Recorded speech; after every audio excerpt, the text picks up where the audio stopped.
दे है तुम तो मिले हो ना, 1 किलो मिला हो, 10 किलो मिला है। 10 किलो, दोनों के ना मिला हो 400 ना खाली हमार तो ना मिला ना लिखावे थी तो हॉस्पिटल पर कोई ना था लिख दे। अच्छा तोरे कहे पर हम मुख्यमंत्री से बात करवाई कि यहाँ 1000 पेंशन मिले के चाहिए जेकर ना है लोकर होवे चाहिए।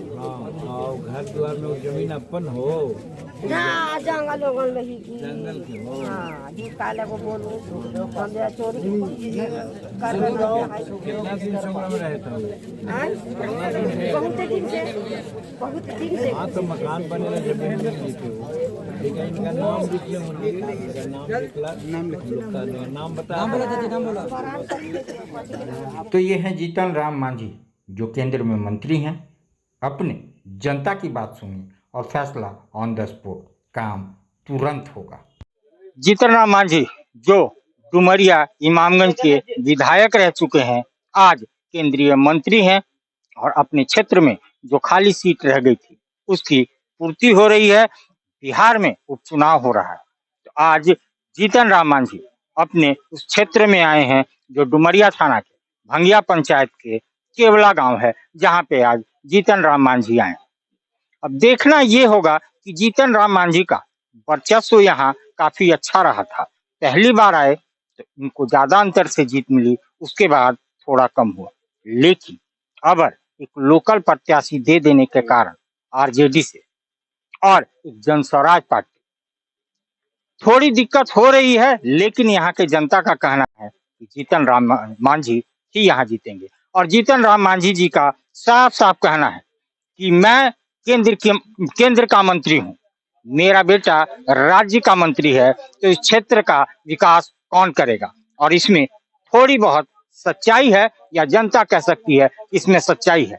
जब पिता और पुत्र दोनों मंत्री, तो यहाँ से अगर दीपा मांझी जीत के जाती हैं तो उनके सर भी मंत्री का चेहरा बंधेगा और इस इमामगंज डुमरिया विधानसभा क्षेत्र का विकास होगा। तो अब जनता को देखना होगा कि वो अपना सरमौर किसे बनाते हैं, दीपा मांझी या कोई और। लेकिन जनता का रुझान है कि 2 बार जिताए हैं तो अब जीतन राम मांझी के सर पे हैट्रिक सरमौर डालेंगे। आइए हम बात करेंगे जीतन राम मांझी जी से जो आज केवला आए हुए हैं। तो हमारे साथ जीतन राम मांझी जी हैं जो मंत्री हैं भारत सरकार के, और आज ये सुदूरवर्ती इलाका जहां नक्सली कभी रहा करते थे, जब से राम मांझी जी आए यहाँ पे आज अमन चैन है लोगों में, ये इनका देन है। आइए हम बात करेंगे इस सुदूरवर्ती इलाके में तीसरी बार चुनाव जीतने के लिए दम भर रहे हैं, जनता कह रही है एक बार मांझी फिर से, क्या कहना है? कहना यही है कि देखिए 2015 में हम यहाँ लाए गए थे, यहाँ के लोग धरना प्रदर्शन किया था पटना में मेरे कि आप चलिए इमामगंज। हम नहीं आ रहे थे तो लोग कहा था एक आदमी कि नहीं जाइएगा तो हम अपना देह में आग लगा लेंगे। तब हम डर करके एक तरह से यहाँ आए। हम आज बहुत बहुत धन्यवाद देते हैं यहाँ के इमामगंज डुमरिया के लोगों का कि उन्होंने एक नज़ीर पेश किया कि हम उस समय स्टार प्रचारक थे एनडीए का। 2015 में हम 62 मीटिंग किया समूचे बिहार में। तो स्वाभाविक है कि 62 मीटिंग हम करेंगे तो दिन में अगर 2 मीटिंग भी करेंगे तो 3 दूनी 60, 1 महीना तो चलता नहीं है प्रचार। तो 3 मीटिंग 4 मीटिंग करते थे तो यहाँ कितना समय देते? 3 दिन समय दिया, 1 दिन डुमरिया में, 1 दिन इमामगंज के सलैया में, 1 दिन बांके बाजार में। और यहाँ की जनता हमको जानते हैं 31,000 वोट के मार्जिन से जिता दिया। तो उसी प्रण और एक ही चीज यहाँ के लोग कहते थे कि बाबू कुछ कीजिए या मत कीजिए। यहाँ जो एक दूसरे को फंसाते हैं, बजाते हैं केस मुकदमा में, और यहाँ बम वहाँ बंदूक वहाँ नक्सलाइट, इससे आप हम लोग को त्राण दिला दीजिए। हम कहे थे कि मिलजुल करके सबसे बात करके हम जरूर शांति कायम करेंगे। आज बहुत फक्र के साथ हम कह रहे हैं आप भी महसूस करते होंगे कि 9 वर्ष में इमामगंज डुमरिया में शांति है। और ठीक ही आपने कहा, ये जो केवला कला में आने का हिम्मत किसी को था। भारत सरकार का मंत्री यहाँ पर आके बैठा हुआ है, कहाँ ज्यादा घेराव है, एकदम सीधे सिविलियन के रूप में बैठे हुए हैं और सब लोग स्वागत कर रहे हैं, भंगिया पंचायत का दौरा कर रहे हैं। तो शांति अमन यहाँ पर हुआ, सबसे बड़ी बात। दूसरी बात ये है कि चुनाव में देखा जाता है कि उम्मीदवार कौन है। तो उम्मीदवार हमारी पतोहू दीपा मांझी है, क्वालिफिकेशन में वो एमए है। और हमको जैसा कि बाद में मालूम हुआ, क्योंकि हमारा बेटा भाई अपने औरत को तो पढ़ाता है, हमको अपना मालूम भी नहीं कि शायद बीएड भी किए हुए है और आज यहाँ पर आई है। इसलिए कि हम लोगों ने कहा कि भाई चुनाव तुम लड़ो। हम ससुर हैं तो बेटी को चाहे पतोह को चाहे बेटा को सबको लोग देता है सिंपैथी के लिए, तो हमने दिया। तो ये इमामगंज के लिए तो स्वर्णिम काल होने जा रहा है, जीत के जाएंगे हम। तो एक को जिताएंगे ये लोग और 4 से काम लेंगे। जिसको जितावेंगे उससे काम लेंगे, उसकी माँ विधायिका है उससे काम लेंगे, उसके हस्बैंड बिहार सरकार का मंत्री है उससे काम लेंगे, उसका ससुर भारत सरकार का मंत्री है उससे काम लेंगे। इससे कोई अच्छा काम हो सकता है? जी हाँ, तो डुमरिया को सोने पे सुहागा जिससे चाहिए, जिससे चाहिए उससे काम लीजिए। छाप जिंदाबाद,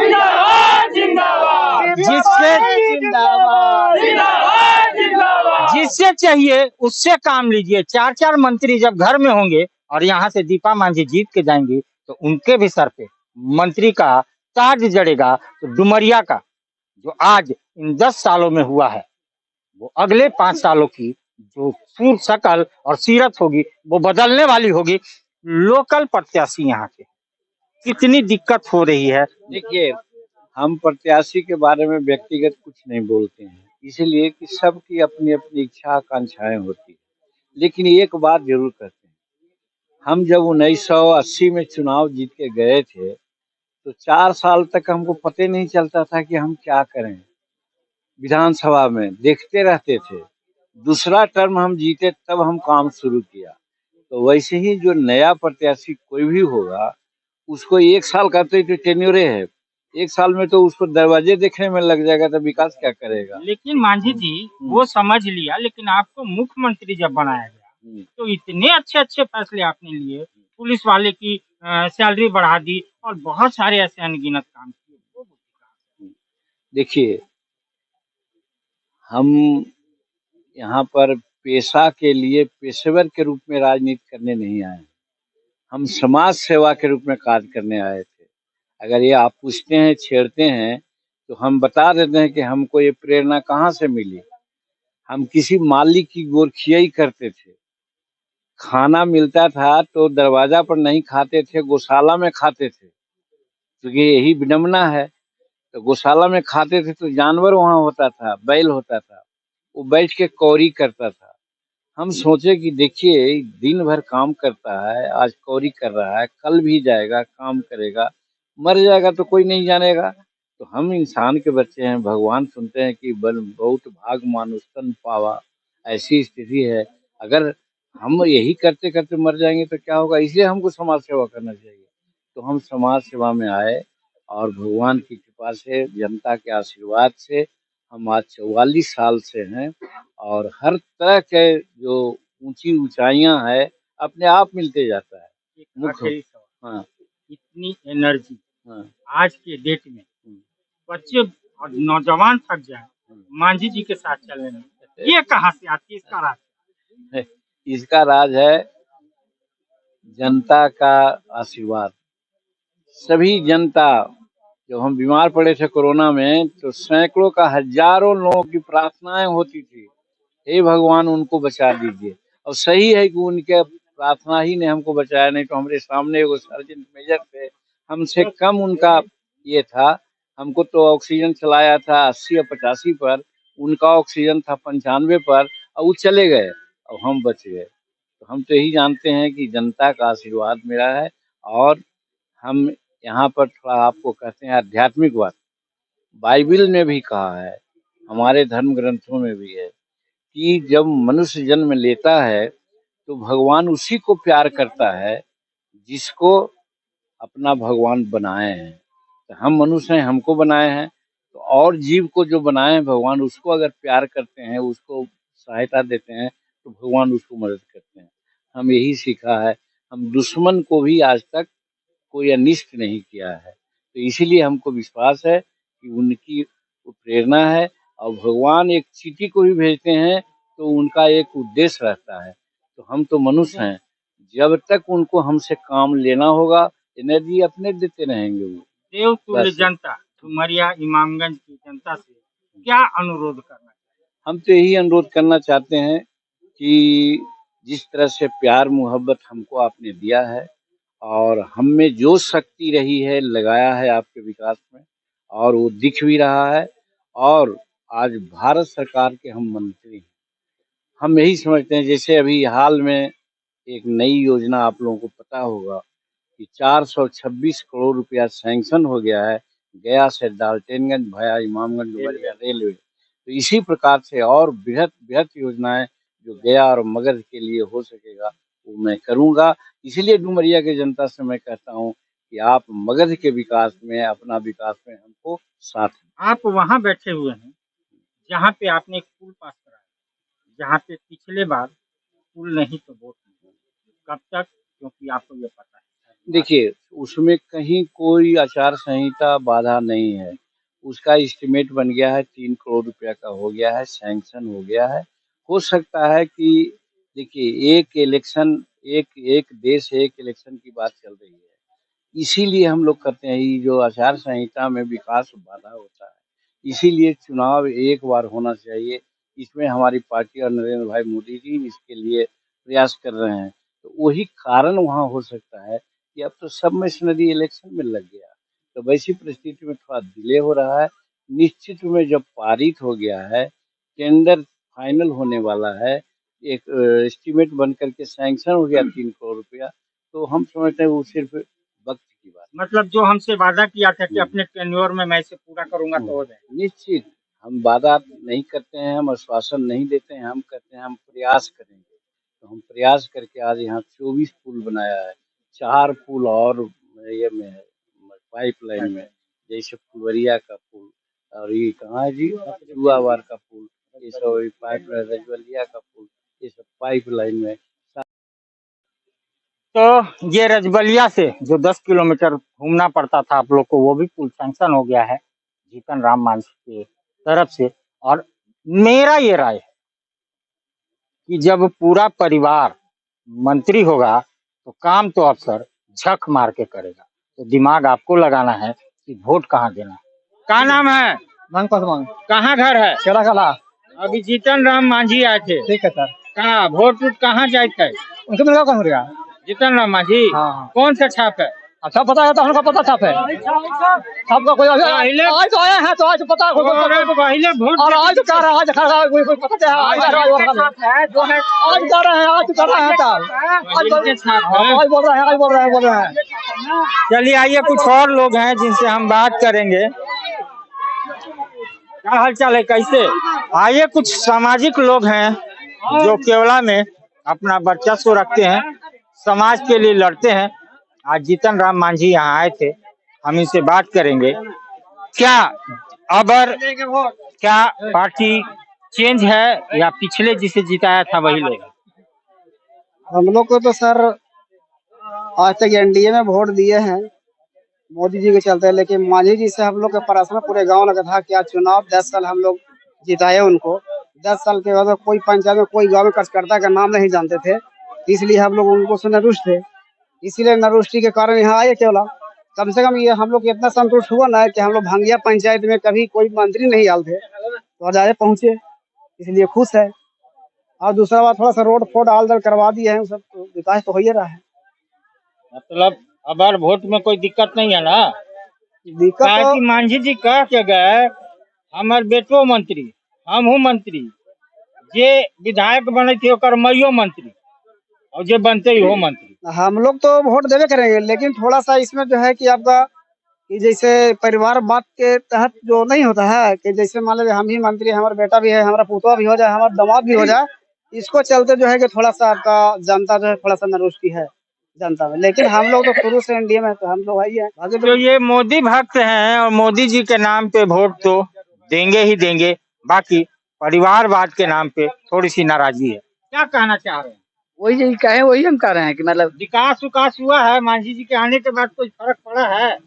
फर्क तो ढेर पड़ा है, मगर वो जो है थोड़ा सा आप सवार तोली मामला जो होता है वही है। वोट करने वोट तो हम लोग सब दिन दिए हैं तो देंगे ही। तो वोट मोदी को, वोट मांझी को, क्या कहना चाहिए? वोट तो हम लोग तो सब दिन बीजेपी रहे हैं और बीजेपी का ही जो है से बोल बाल है, या हम लोग सब दिन देवे करते हैं। अब तो चाहे बीजेपी से के तरफ से टिकट से चाहे मांझी जी हमें या मोदी जी किन्हीं को भेज दें, तो हम लोग तो भाई मोदी जी के नाम पर वोट दे ही देते हैं। दिक्कत क्या क्या है? क्योंकि परेशानी तो है। हाँ, परेशानी क्या क्या है थोड़ा ये बताओ। परेशानी अभी के डेट में तो हम लोगों को कुछ नहीं है। जो परेशानी था वो तो सॉल्व करके गए किए। जो हम लोग को परेशानी था रजगलिया पुल, अच्छा ये हम लोग को थोड़ा सा रोड जो था, अच्छा वो रोड जो है से बन ही रहा है। अच्छा ये देखिए हम लोग के सामने एक और परेशानी है, आंगनबाड़ी जो है वो कभी कभार खुलता है, बनता है लेकिन वो है कभी कभार। तो आंगनबाड़ी केंद्र जो केवला का है वो नहीं खुलता है, तो ब्लॉक डेवलपमेंट ऑफिसर साहब इसको खोल दीजिए, नहीं तो जिस दिन हम लग जाएंगे उस दिन ये खुलेगा ही खुलेगा, शायद आपका बहुत कुछ खुल जाएगा। तो ये आपको चेतावनी है, ये हमारी ओर से और ये पूरे गांव की ओर से। क्योंकि अगर आंगनबाड़ी सेविका यहाँ पोस्टेड है तो नौकरी पे आना चाहिए, क्योंकि ये बच्चों का सवाल है, बच्चों के भविष्य का सवाल है। तो यहाँ की जनता का एक ही कहना है, हम मोदी जी को वोट देते हैं, मोदी जी को ही देंगे। विकास हो रहा है लेकिन थोड़ा सा परिवारवाद से नाराजगी है, लेकिन मरता क्या करता, हम तो उन्हीं को वोट देंगे, कड़ाही छाप को ही वोट देंगे। सस्ता और समुचित इलाज के लिए गरीबों का रहनुमा मात्र एक हॉस्पिटल, मैया बाबू हॉस्पिटल।